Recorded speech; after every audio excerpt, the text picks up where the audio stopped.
Alright, what is up guys, it's Storm back here with another video, and this episode of SAO, dude, yo, these fight scenes, they just keep coming, and they are just fire as hell, dude. These fight scenes, Berkuli versus Vector or Gabriel, Kirito versus Poe, and now Kirito versus Gabriel, dude. This fight was epic as hell. It basically spans the whole episode, and that is awesome because this fight is definitely one of the best in the series.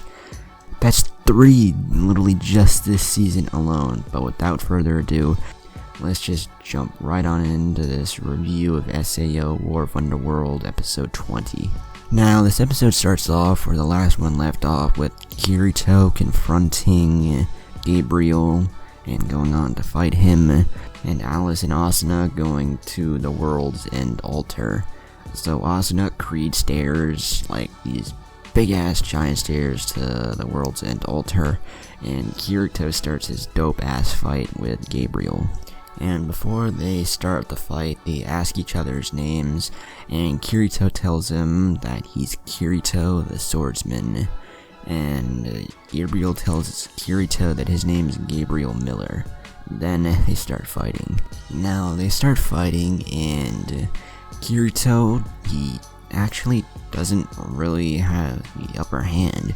I mean, he does a lot of damage to Gabriel starting off, but doesn't really do much. He basically kind of shrugs it off, basically, and Kirito is kind of getting fucked up.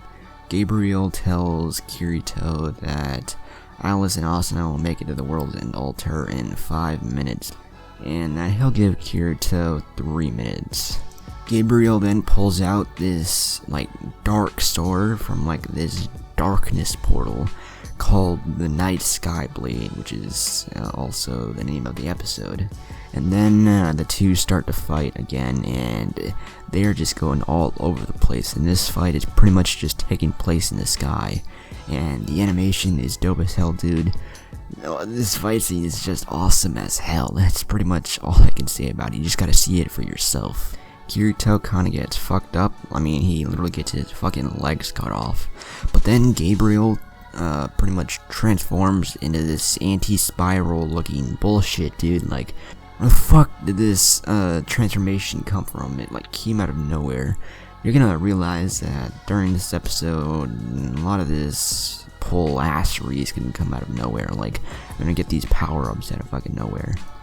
But as Gabriel basically launches himself in this anti-spiral ripoff form, he basically heads straight towards Kirito, and Kirito basically gets another power-up, dude.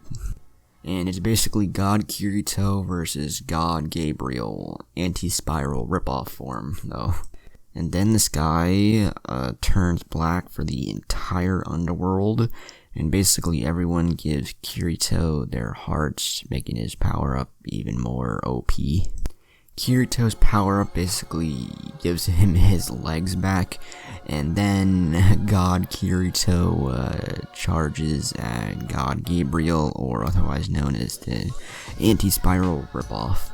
But as he's doing so, the spirits or ghosts of the Dark Territory Knights that Gabriel killed when he was King Vector appear, and also Berkuli and the administrator appear and basically tell him to finish Gabriel off. And also that librarian girl who was like really old, kinda forgot her name, but they all appear and basically tell Kirito to finish him off. Kinda appeared out of nowhere, don't really know why, but you just gotta go with it. But as Kirito finally charges towards anti-spiral ripoff Gabriel, he gets his fucking arm chopped off, and the blue rose sword kinda just is flying through the air, but out of nowhere Yu-Gi-Oh's ghost appears and blocks a hit from Gabriel. Again, just some other shit you just have to go with in this episode. But then Kirito, with his remaining arm, he uses his sword along with Yu-Gi-Oh's ghost, uses the blue rose sword, and the two finish off Gabriel or the anti-spiral ripoff, which kind of results in this big explosion. But as Alice is looking and turning around, she somehow logs off from the Underworld. Not really sure where she's gonna go. Maybe she's just gonna chill on a computer on the ocean turtle. But as for all the other players in the Underworld, they log out and they're just kinda reeling from wherever they are, just like remembering the type of shit that they had to go through. And after the fight, Kirito goes to the World's End altar, and basically he's just glad that everyone was able to log out. And it's revealed that he didn't log out himself, and he kinda beats himself up, and he's basically sorry to everyone else.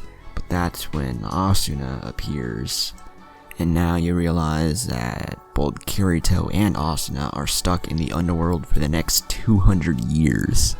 And you're just left like, oh shit. And with that, the episode ends. I'm pretty excited for the next episode, I can't lie.